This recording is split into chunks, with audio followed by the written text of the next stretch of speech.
Alors, il s'avère que 80% des spectacles allaient devenir des sketchs.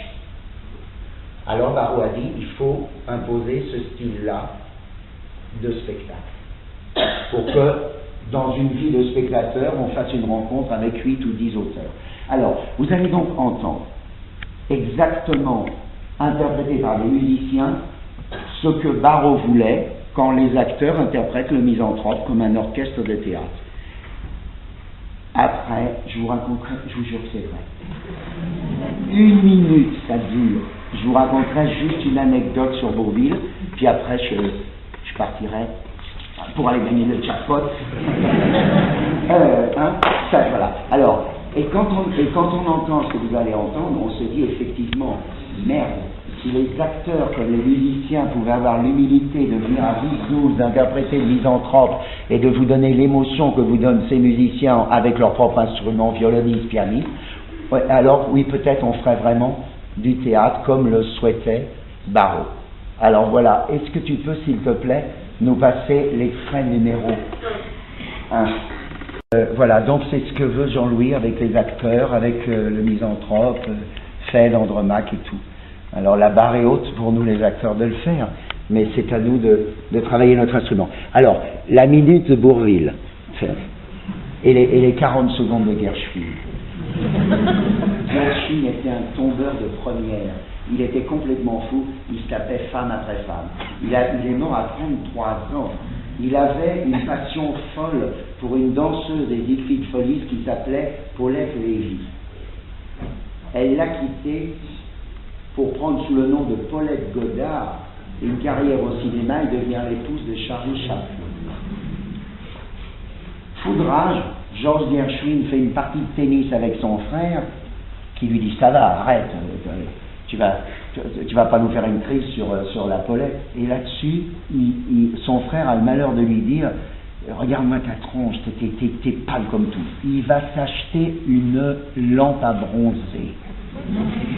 À cette époque-là, on est dans les années 30, c'est un truc en fer comme ça. Il s'est mis la tête dedans, il a attrapé une tumeur au cerveau, 3 mois après, il est mort. Le Mozart américain. C'est dingue, hein? Alors, André Bourvil, c'est pas du tout lui qui doit jouer la traversée de Paris. C'est la superstar de l'époque qui est Bernard Blier. Et Bernard Blier correspond tout à fait au personnage de Martin Petit, on se posait comme ça, très bien. Et puis, Bernard Blier, finalement, ne fait pas le film. Il faut le remplacer. Alors, les producteurs disent, on va prendre André Bourvil. Marcel Aimé dit non. Ah non. C'est Marcel qui m'a dit, non, Bourvil, c'est un chansonnier, il est là avec ses chansons, c'est un pitch, on ne veut pas pour le faire. Ok, ça va. On en fait une comédie, on prend Bourvil. Et là-dessus, pour équilibrer et calmer Marcel, on a été chercher Jean Gabin, qui est un vrai héros de la guerre, qui était dans les tanks, comme Jean Marais là-bas, en Alsace, ou Jean-Pierre Aumont à Monte Cassino. Alors il y a Gabin et Bourvil. On tourne le film, et une fois que le film est tourné, il va dans un festival. Mais pas le festival de Cannes, parce qu'il ne faut pas leur dire, les Français, c'est un peuple merveilleux de faux cul. Ils sont extraordinaires. Parce qu'il paraît que c'est le pays de Molière, et quand on fait un sondage sur les Français préférés, on a Charles de Gaulle, André Bourvil, Coluche et comme alors le problème c'est qu'ils ne savent pas au Festival de Cannes, depuis que ce festival, que Fernandel a existé, que De Funès a existé, que Bourvil a existé, que Serrault a existé, ils ne savent pas. Les comiques pour eux, c'est rien.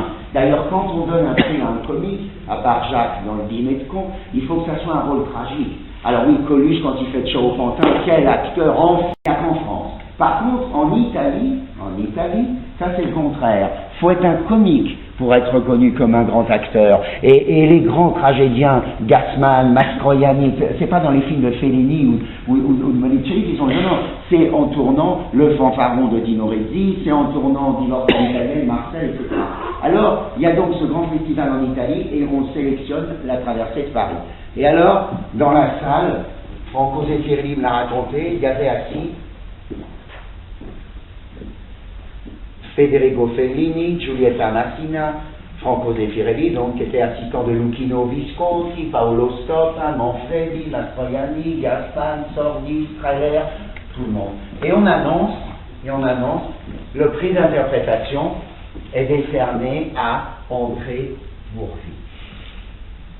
C'est le seul prix qu'il a reçu dans sa vie. Les Césars n'ont jamais donné un César d'honneur posthume à André Bourvil pour le célébrer, ils ne savent pas ce que c'est.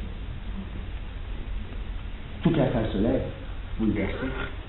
Il monte sur scène. Et voilà ce qu'a fait André Bourvil. Il arrive sur scène, il prend son prix, il dit un mot, il avance et il dit juste 2 mots. Et Gabin.